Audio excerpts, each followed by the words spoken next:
Son illərdə çox insan öz biznesini Instagram və onlayn satış üzərindən qurmağa başlayıb.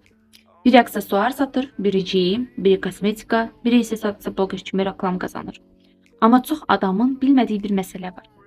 Onlayn biznes də əslində rəsmi biznes sayılır və bunun da mühasibatlığı olmalıdır.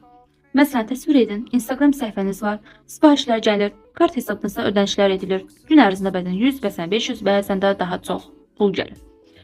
Əgər bu fəaliyyət davamlıdırsa, artıq bu gəlir hesab olunur və qanunvericiliyə görə bunun uçotu aparılmalıdır.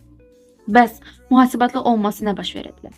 Birincisi, bank hesabına davamlı pul daxil olanda bank bunun mənbəyini soruşa bilər. İkincisi, vergi orqanı fəaliyyətinə rəsmi olub-olmadığını araşdıra bilər. Üçüncüsü isə gəlirinin və hərclərinin qarışması nəticəsində sahibkar özü də nə qədər qazandığını anlamaya bilər. Məhz buna görə onlayn bizneslər üçün də mühasibatlılıq